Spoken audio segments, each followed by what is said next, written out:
Hoy quiero contarle una nueva historia. Una historia que muy pocos conocen. Desde siempre he sentido una especial inclinación por los personajes malditos y marginados. Personajes odiados, amados y discutidos. Colón es uno de ellos. El almirante se enfrentó a todo y a todos, pero muy pocos saben de su gran secreto. Sígame y se lo contaré.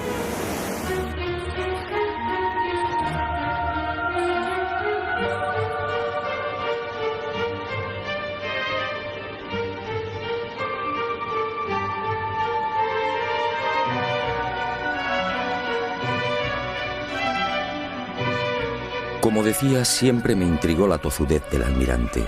Peleó con sabios y con reyes, y terminó venciendo. Nunca comprendí esa seguridad, hasta que el destino puso en mis manos una información confidencial. Entonces entendí. Y la imagen de Cristóbal Colón apareció ante mí en su auténtica dimensión. Un Colón frío, calculador, ambicioso, sin escrúpulos y en posesión de un secreto que no era suyo. La historia, una vez más, fue manipulada. Todo empezó en estas costas de las islas portuguesas de Porto Santo y Madeira hacia el año del Señor de 1476. Mejor dicho, la historia arranca mucho antes y en otros parajes muy distintos. 500 años antes, hacia el 990, los vikingos ya habían mantenido un tráfico regular entre Groenlandia y las costas del norte de América. Los relatos de los audaces normandos se propagaron rápidamente, y de Noruega, patria de los vikingos, saltaron a toda Europa, siendo consignados en el 1070 por el sabio alemán Adam von Bremen. Aquel descubrimiento, según los expertos, se debió a la precipitada fuga de Eric el Rojo. Tras una sangrienta venganza, los islandeses desterraron a Eric por 3 años.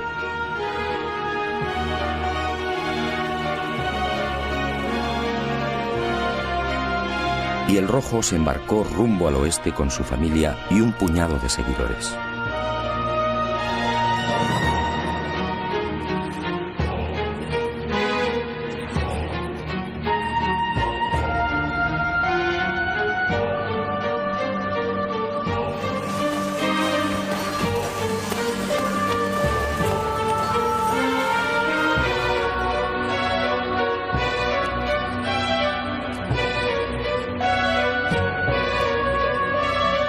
Así fue muy probablemente como llegaron a Groenlandia, y de allí a las costas de Massachusetts, entre Boston y Nueva York.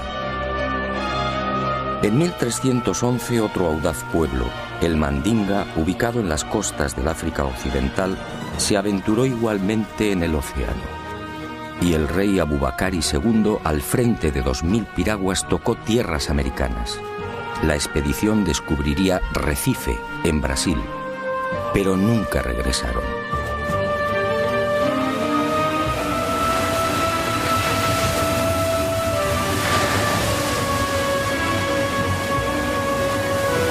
Mucho antes que vikingos y mandingas, otros pueblos supieron también de la existencia de América. Fenicios, griegos, romanos, bereberes y árabes, entre otros, tocaron al parecer las costas orientales americanas.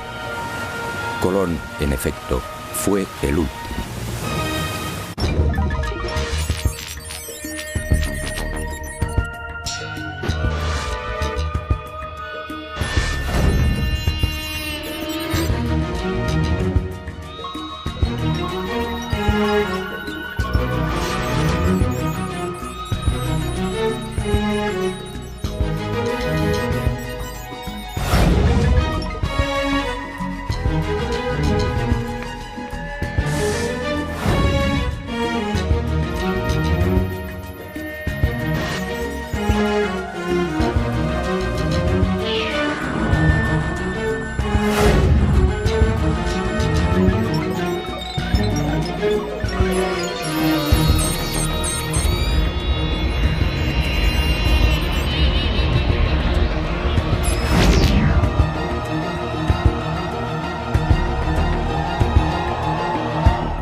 árabes en América? A principios del siglo XVI, Fernández de Oviedo, gobernador de la Castilla del Oro, escribe sobre algo realmente insólito.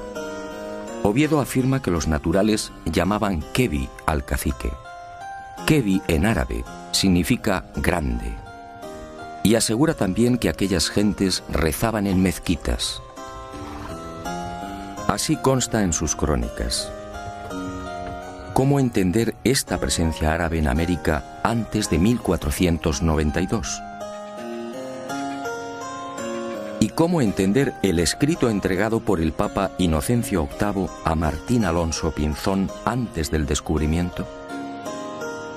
El documento, procedente al parecer de la corte de Salomón, decía así: navegarás por el mar Mediterráneo hasta el fin de España, y allí, al poniente del sol, entre el norte y el mediodía, por la vía temperada hasta 95 grados del camino, hallarás una tierra de Cipango, la cual es tan fértil y abundosa que con su grandeza sojuzgarás África y Europa.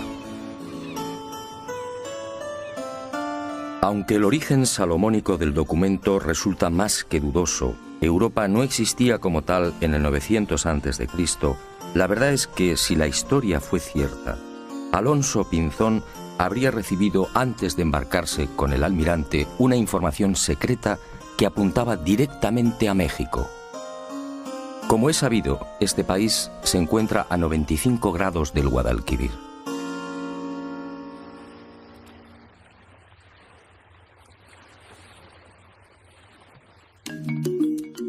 Pero más intrigante aún es la existencia de maíz en tierras del sur de España antes de 1492.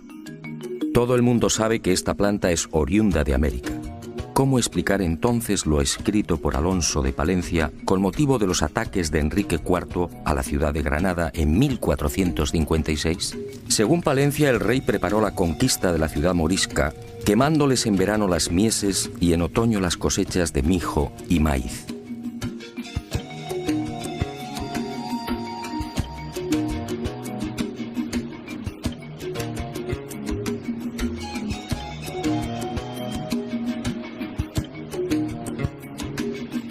¿Y cómo explicar los aranceles de descarga registrados en los puertos de Barbate, Vejer, Conil y Chiclana, al sur de España, en los que años antes del descubrimiento se hace expresa mención de la manegueta, la guindilla que se cultivaba en Chiapas, en la actual Guayana Francesa y en Jamaica? Unos comprometedores aranceles de descarga, en los que también se pasa lista a otras mercancías típicamente americanas. Aranceles, insisto, redactados antes de 1492. ¿Quién transportaba esa mercadería?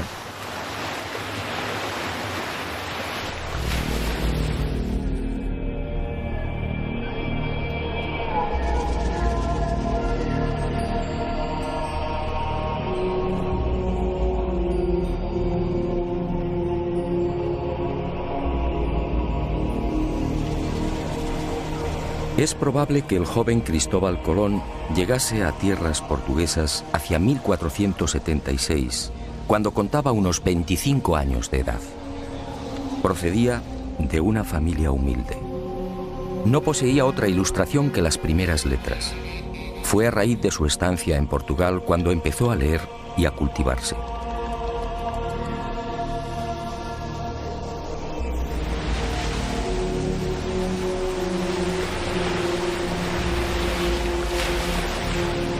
Y fue en Madeira donde entró en los negocios de compra de azúcar. En 1477 se casa con Felipa Moniz, instalándose en la isla de Porto Santo, muy próxima a Madeira. Aquí vive en la casa de su suegra. Aquí, según mis informaciones, arrancó la muy particular e ignorada historia del que llegaría a ser almirante de la mar Oceana. Una historia que Colón mantuvo en secreto. Aquí, Colón escucha de boca de marineros y pescadores una serie de extrañas y enigmáticas leyendas, unos relatos que encienden la mecha de su pasión por la mar.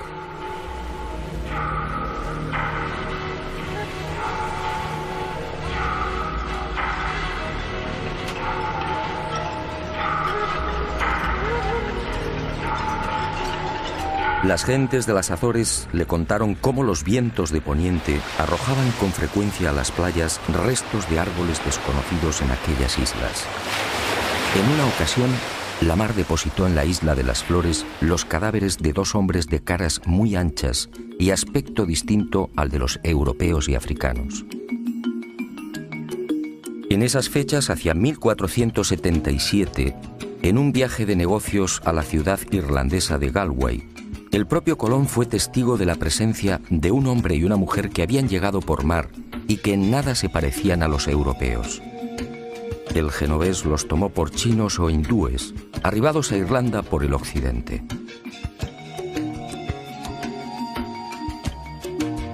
Estos avisos, decisivos diría yo, siguieron llegando a oídos de Colón.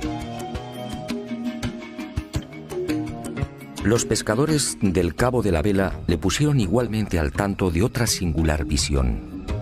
No hacía mucho se habían cruzado con varias y enormes almadías. Todas disponían de casas de madera y eran gobernadas por gentes extrañas.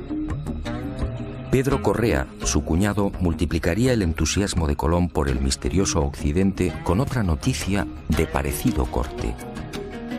Él mismo había sido testigo de la aparición en las playas de Porto Santo de otro madero labrado y de unas cañas tan gruesas que, de nudo a nudo, podían contener 9 garrafas de vino.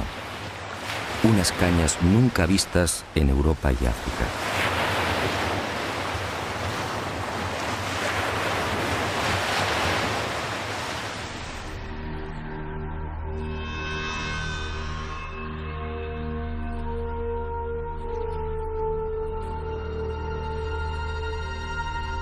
Paso a paso, Cristóbal Colón se vio envuelto en la apasionante idea de navegar hacia aquel horizonte por el que se ponía el sol. Y fue este creciente entusiasmo lo que muy probablemente decidió a su suegra a entregarle las cartas y escritos de Bartolomeo Perestrello, su marido ya fallecido. Nada se sabe con certeza de estos papeles del que fuera navegante italiano y gobernador de Porto Santo. Lo que sí parece claro es que aquella información debió coincidir con las narraciones de marinos y pescadores lusitanos y castellanos. Fue en esas fechas, alrededor de 1478 o 1479, cuando al fin el destino llamó con fuerza al corazón del inquieto Cristóbal Colón. Y sucedió algo que cambiaría bruscamente el rumbo de su vida.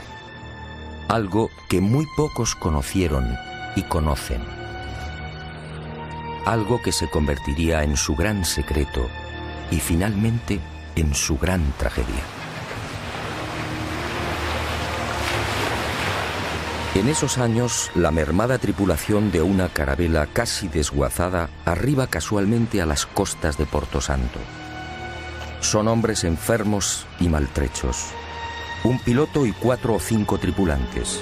Son castellanos, quizá portugueses, y uno tras otro van muriendo. Colón, compasivo, se hace cargo del piloto y lo aloja en su casa. Y así, el increíble destino pone en sus manos una historia fascinante que cierra el círculo. Quizá por agradecimiento, quizá porque sabe que la muerte le ronda, este piloto anónimo termina por narrar a Colón los detalles de su peripecia. Navegando desde las costas africanas, probablemente en la región del Golfo de Guinea, la carabela que transporta madera y alimentos se ve sorprendida por una furiosa tormenta. Y los poderosos vientos alisios la desvían de su inicial derrota, presumiblemente hacia la península ibérica o Inglaterra. Finalmente, la tripulación escapa del temporal y descubre con asombro que se encuentra en mitad de unas islas completamente desconocidas. Ellos no lo saben, pero los vientos los han empujado hasta el Caribe. Y durante 1 o 2 años, 1476 y 1477, estos hombres blancos navegan de isla en isla. Son bien acogidos por los naturales, se mezclan y conviven con ellos, llegan a construir un pequeño fortín, descubren oro, y el piloto va tomando notas de cuanto ve. registra perfiles, ensenadas y montes, calcula leguas y distancias, reseña marcas y referencias, hasta que un día aquel paraíso se convierte en un infierno. La tripulación, carente de defensas, contrae una dolencia tan peligrosa como desconocida. Ellos no pueden saberlo, pero las bellezas taínas les han contagiado la espirochaeta pálida, la temible sífilis. El mal alcanza su fase secundaria y los hombres blancos ven con impotencia cómo sus cuerpos se cubren de pústulas, y la fiebre y los dolores terminan postrándolos. Al ver cómo sus compañeros van muriendo inexorablemente, el piloto anónimo decide regresar. Y allí, cosas del destino, está Cristóbal Colón. Es posible que este retorno del piloto anónimo ocurriera hacia 1477 o 1478. El navegante muere y Colón hace suya toda la información suministrada por el desdichado prenauta. Dueño y señor de la oportunísima revelación, Colón se entusiasma definitivamente con la idea de alcanzar esas tierras ignoradas, utilizando para ello el camino de Occidente. Esta asombrosa y secreta historia, guardada celosamente por el almirante, me fue facilitada hace ya 25 años por el entonces prior de los franciscanos de la Rábida, Francisco de Asís Oterino. Y fue él quien me aconsejó que consultase con los más destacados americanistas del momento. Un suceso que, según los cronistas de la época, terminaría filtrándose y propagándose. Y en 1535 apareció por primera vez en letra impresa. Todo cuanto me reveló el prior de los franciscanos se vio ratificado con creces. Uno de los expertos que profundizó con mayor ahínco y rigor en el secreto de Colón fue el catedrático español Juan Manzano y Manzano. Él, en definitiva, me lanzó al ojo del huracán de este decisivo suceso. Por más que indagué, no fue posible averiguar la identidad o la nacionalidad de este piloto anónimo. Los cronistas de aquel tiempo hablan de un portugués o castellano, quizá vizcaíno. Antonio de Fuentes y Guzmán arriesga un nombre, Alonso Sánchez, de Huelva, que dice fue el piloto que dio los papeles a Colón. Lo que sí es seguro es que a partir de 1478, unos 16 años antes del descubrimiento oficial, Colón se convierte en un obstinado defensor de la vía occidental hacia las Indias. Una tozudez enraizada en la apropiación de algo que no era suyo.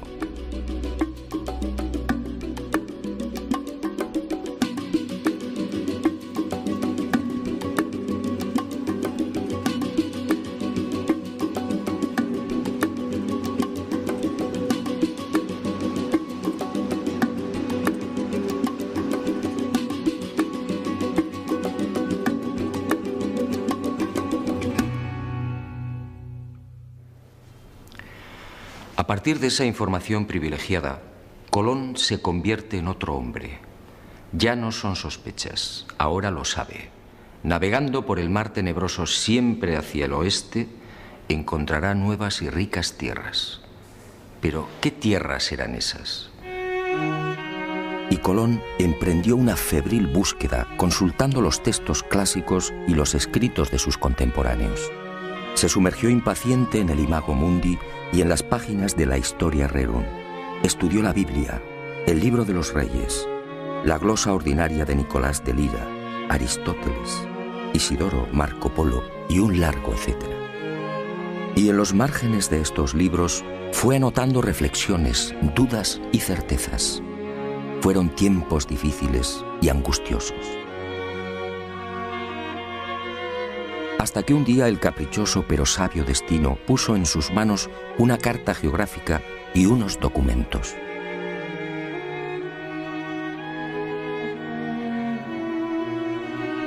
Eran obra del célebre físico, matemático y astrónomo Paolo Pozzo Toscanelli.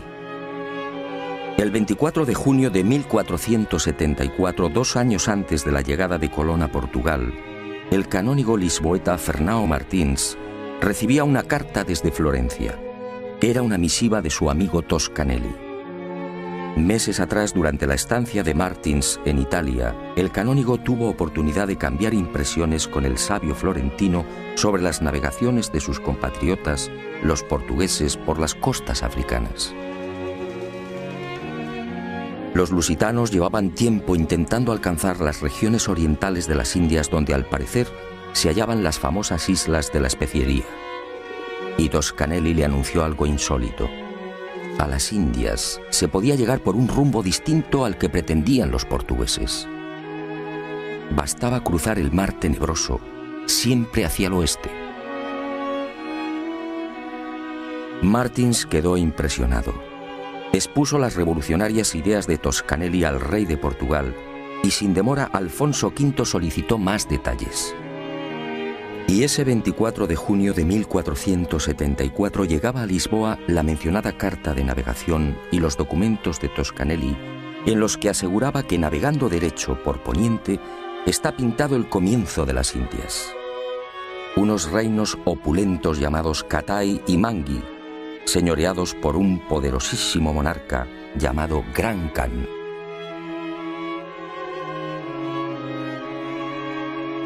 No es difícil imaginar la sorpresa y alegría de Colón al leer y repasar estos documentos de Toscanelli.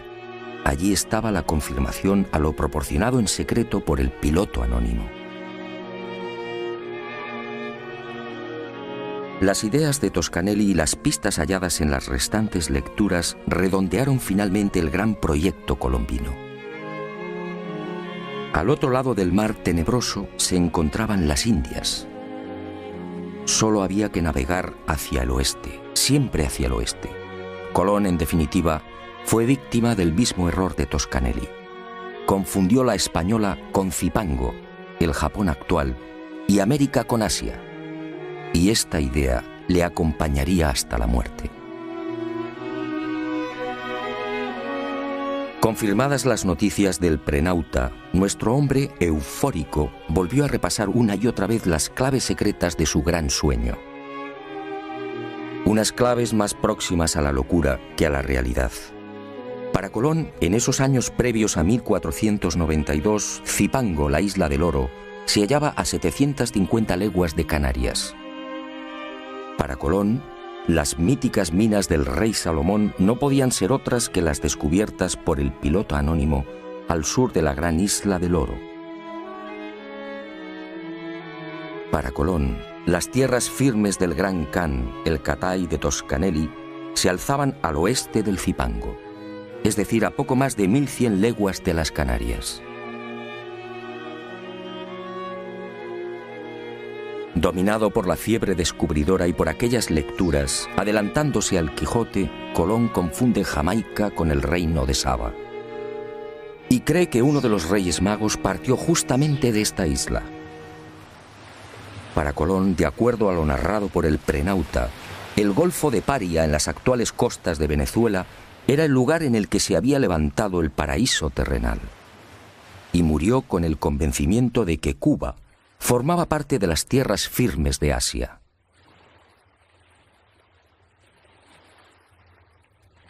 Y con el ambicioso proyecto descubridor perfectamente armado, Colón pasó a la acción. Sus primeros movimientos prudentemente lo llevaron hasta la región de Guinea.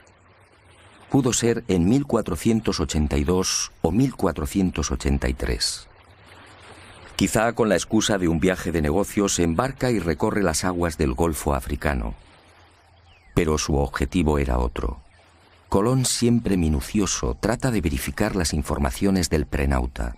Intenta comprobar in situ la dirección de los alisios y de las corrientes dominantes. El piloto anónimo estaba en lo cierto. Vientos y corrientes marinos empujan a los navíos hacia poniente. Y sin demora, Cristóbal Colón ofrece su sueño al rey portugués. Corría el año de 1484. De haber aceptado su propuesta, el futuro almirante de la mar Océana habría partido desde Cabo Verde en el mencionado Golfo de Guinea.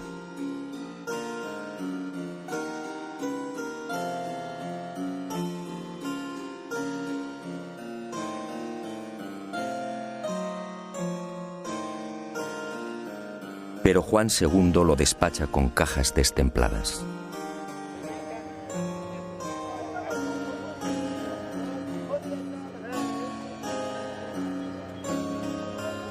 Colón desaparece y se traga la rabia. Lo que Colón no supo en esos momentos es que el rey, a sus espaldas, aconsejado por Ortiz de Calzadilla, obispo de Ceuta, de quien mucho se fiaba, resolvió mandar en secreto una carabela. Así lo cuenta Hernando, hijo de Cristóbal Colón. Pero la carabela, enviada con brevedad a las islas de Cabo Verde, no halló lo que dijera Colón. Y el proyecto colombino, como el de Toscanelli, fue olvidado por Juan II.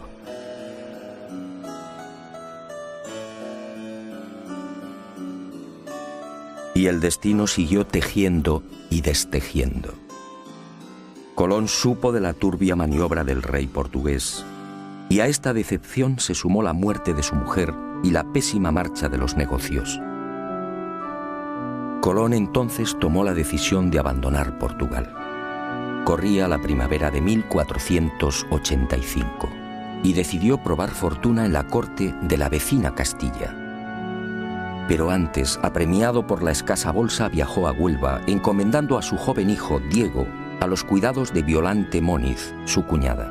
Y el destino atento le obligó a pasar por el monasterio franciscano de la Rábida. Allí, Colón recibiría una bocanada de oxígeno. Uno de los frailes, Antonio de Marchena, se entusiasmó con la idea. Y Colón, nuevamente eufórico, fue al encuentro de Isabel y Fernando, los reyes católicos. Nueva decepción. Nadie le cree. La llamada Junta de Salamanca rechaza el proyecto. El testimonio del doctor Rodrigo Maldonado de Talavera, miembro de esta junta de sabios y expertos, resume el sentir general. Este testigo, con el prior de Prado y con otros sabios y letrados y marineros, platicaron con el dicho almirante sobre su ida a las dichas islas, y todos ellos concordaban que era imposible ser verdad lo que el dicho almirante decía.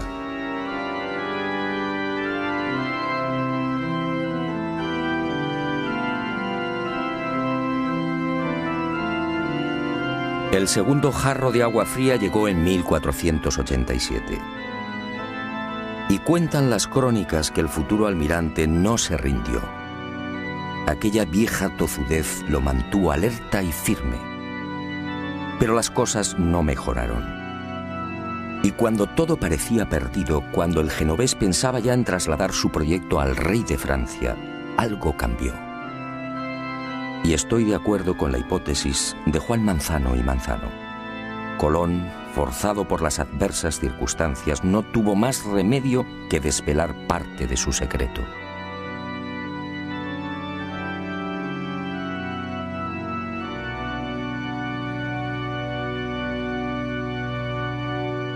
Y en abril de 1492, finalmente, Cristóbal Colón triunfa. Concluida la conquista de Granada por los reyes católicos, los monarcas firman las llamadas Capitulaciones de Santa Fe. Un documento insólito, una aprobación del proyecto colombino con un encabezamiento muy elocuente. Las cosas suplicadas que vuesas altezas dan e otorgan a don Cristóbal de Colón en alguna satisfacción de lo que ha descubierto en las mares oceanas,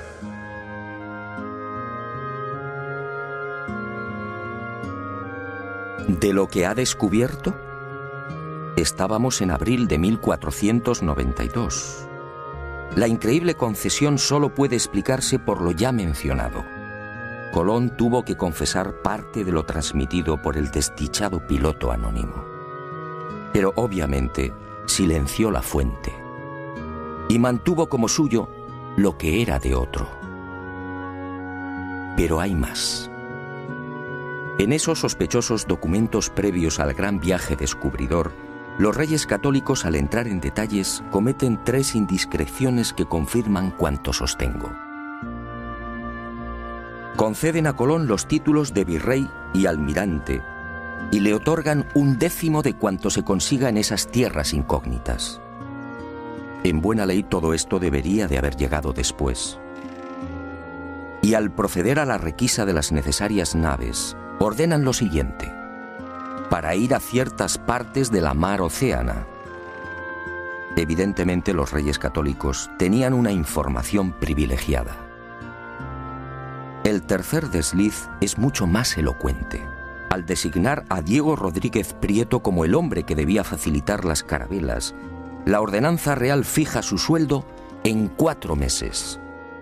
Y me pregunto, ¿cómo sabían los reyes católicos la duración del viaje en aquel abril de 1492? Resulta muy sospechoso que solo se equivocaran en 2 semanas. Y llegó el gran viaje. Y con él, y con las siguientes singladuras, Cristóbal Colón terminaría descubriendo sus cartas. Unas cartas marcadas.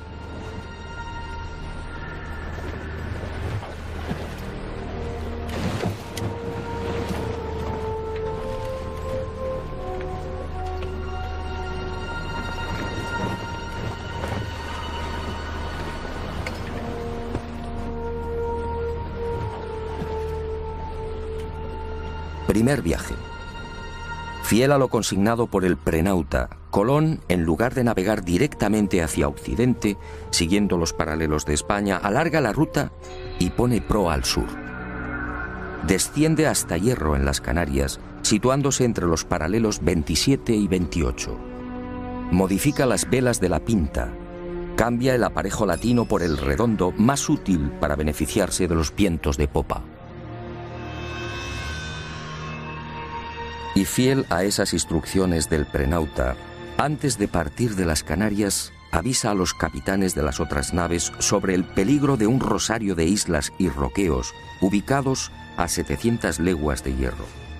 No es difícil imaginar las caras de los pinzones ante semejante advertencia. Pero el secreto del piloto anónimo no se vio libre de algunos graves errores. El informante de Colón se equivocó al situar la gran isla del Oro. El almirante, al seguir el paralelo 27, dejó esa isla, Zipango, mucho más al sur. Por eso, en este primer viaje, no encuentra el peligroso laberinto de Arrecife, lo que Colón llamaba la entrada a las Indias.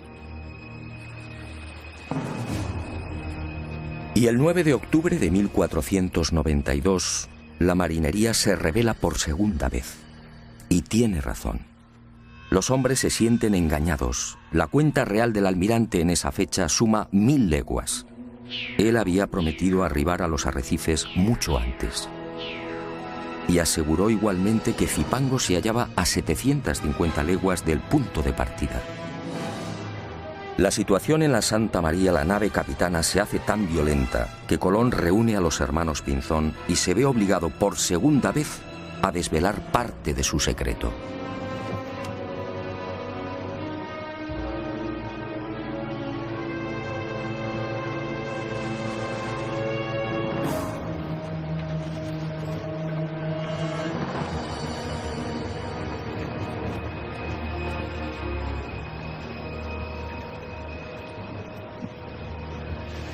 Colón consigue calmar los ánimos y recibe un último plazo de 3 días.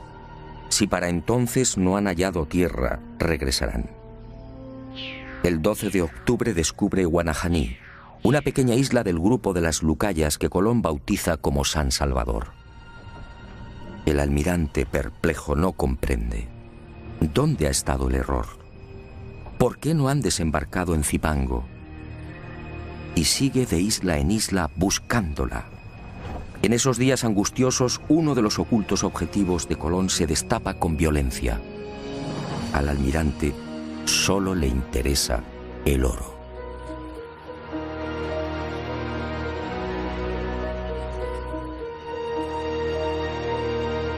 Colón deja atrás la costa norte de Cuba y, siguiendo las orientaciones de los indios, navega hacia el este, obsesionado por las minas de oro de Zipango. Y el 12 de diciembre tiene lugar otro suceso que llena de admiración a los marinos de la Niña y de la Santa María.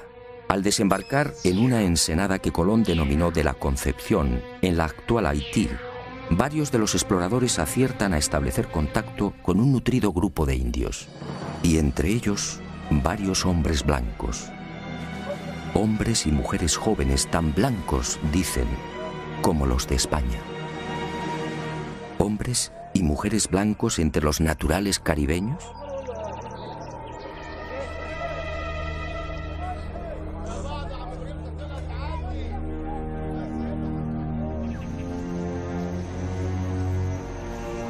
Los conquistadores quedaron asombrados, sí, pero no Colón.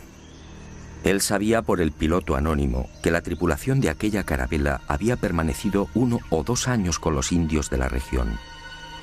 Y sabía igualmente que los predescubridores se mezclaron con las indias.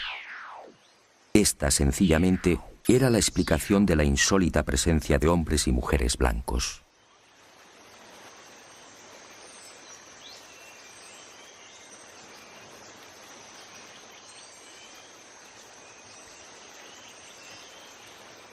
Y Colón por fin avista su gran objetivo. Era el 4 de enero de 1493. Allí estaba la señal que le proporcionara el piloto anónimo. Un cerro inconfundible, con un perfil muy particular y prácticamente asomado a la mar. Montecristi.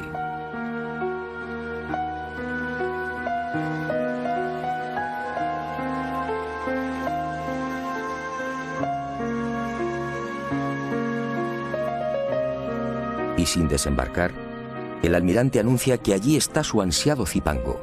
Allí, a escasas 20 leguas de la costa, se encuentran las ricas minas de oro. Y la marinería, perpleja, se rinde ante las supuestas dotes proféticas del almirante. ¿Dotes proféticas? Por supuesto que no.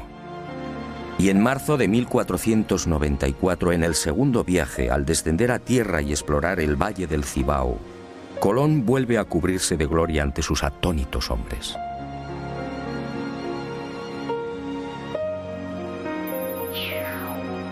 Después de fundar Isabela, marcha decidido hacia el sur, y a 18 leguas exactas de la costa, tal y como había advertido, localiza las minas.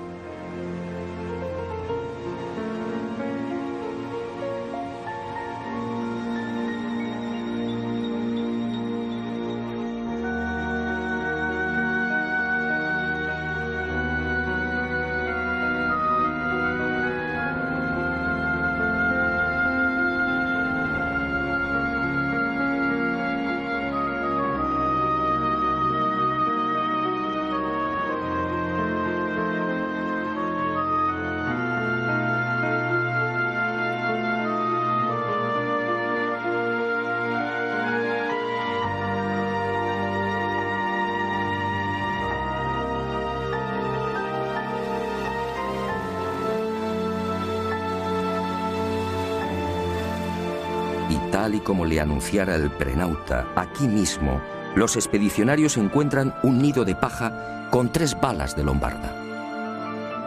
Otra de las señales clave. La viva y aplastante demostración del paso del piloto anónimo por la Española. Por supuesto, nadie se explica cómo han llegado las balas de piedra hasta el corazón del Cipango. Y Colón, satisfecho, guarda silencio.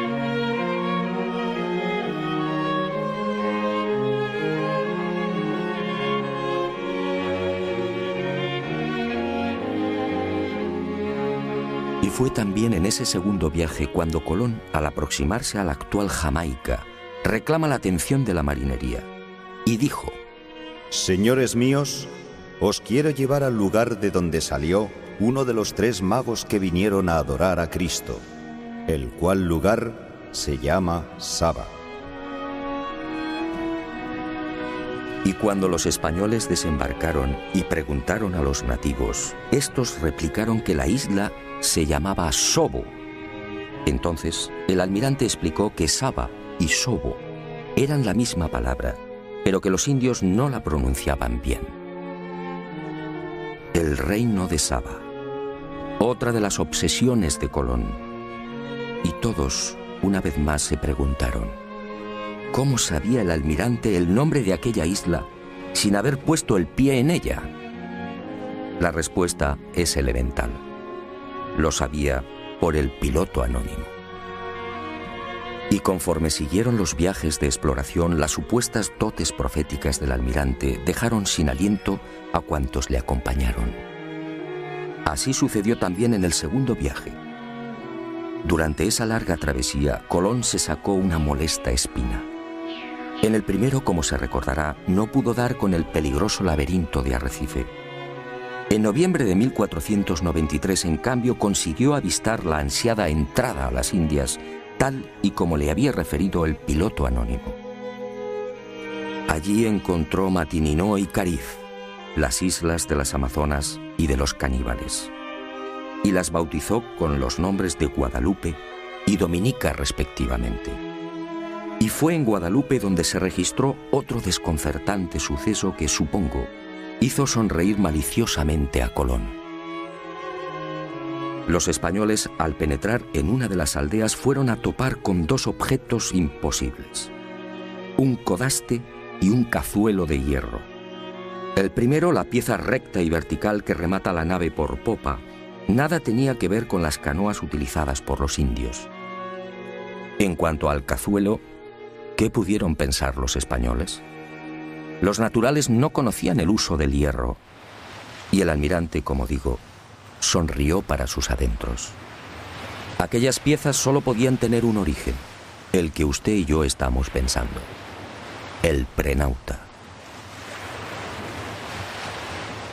Colón, prisionero de la vanidad, debió disfrutar lo suyo con estos hallazgos y profecías. En ese segundo viaje, después del alarde desplegado frente a las supuestas costas del reino de Saba, el almirante repetiría la hazaña. Ocurrió cuando navegaba al sur de la Española. A cosa de 7 u 8 leguas de tierra fueron a divisar un montículo. Y Colón, con una seguridad que desarmó a su gente, afirmó que aquel era el lugar llamado Ofir, los montes todos de oro, las célebres minas del rey Salomón.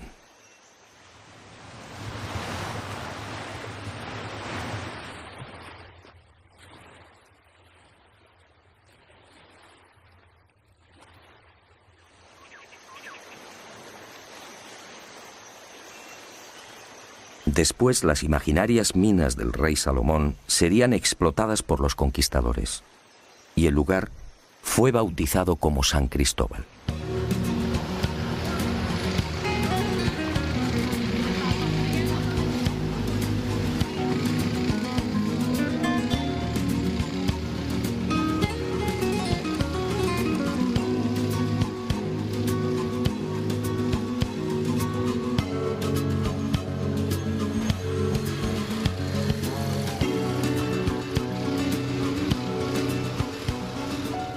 Pero la locura del almirante no se detuvo ahí.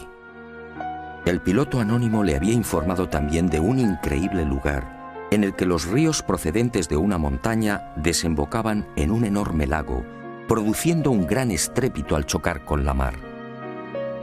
En el tercer viaje a las Indias, en 1498, Colón busca ese territorio situado a cosa de 50 o 70 leguas al sur de Zipango, según el prenauta. Y lo encuentra. Es el Golfo de Paria, al norte de la actual Venezuela. Descubre el lago, los ríos y queda maravillado al escuchar el fortísimo ruido provocado por la reunión de las aguas dulces y saladas. Y la imaginación, basada en las lecturas del Imago Mundi, le lleva a identificar aquel lugar con el paraíso terrenal. De hecho, lo bautiza con el nombre de los jardines, en recuerdo del jardín del Edén, y murió creyendo que había pisado la sagrada patria de Adán y Eva. Colón, en efecto, disponía de una información secreta y privilegiada, y la utilizó sin escrúpulos incluso para programar los viajes de vuelta a España. El primero sirve de claro ejemplo de lo que afirmo. aquel 16 de enero de 1493, cuando toma la decisión de retornar, pone rumbo nordeste, cuarta al este. Busca el paralelo 38 frente a las costas de Virginia y desde allí, sorteando los alisios, se dirige al este. Los fuertes vientos del oeste y la corriente del Golfo lo desplazan hacia Europa. Y Colón termina desembarcando en Lisboa. ¿Cómo pudo saber que debía navegar hacia el norte? ¿Por qué evita el rumbo que había mantenido con tanta tozudez a su salida de Hierro? Colón no conocía la zona. Nada sabía de la corriente del Golfo y, sin embargo, acertó.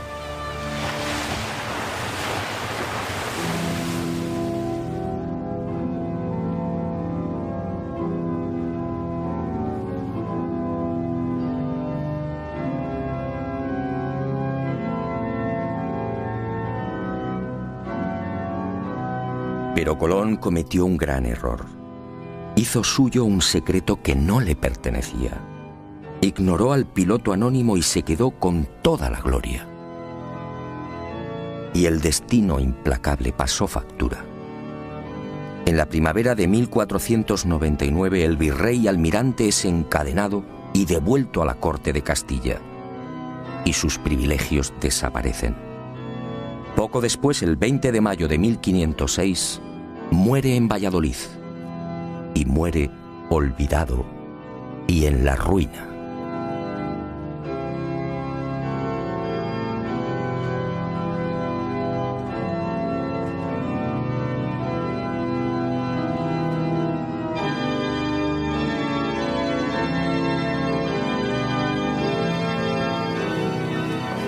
Ni siquiera sus restos descansan en paz.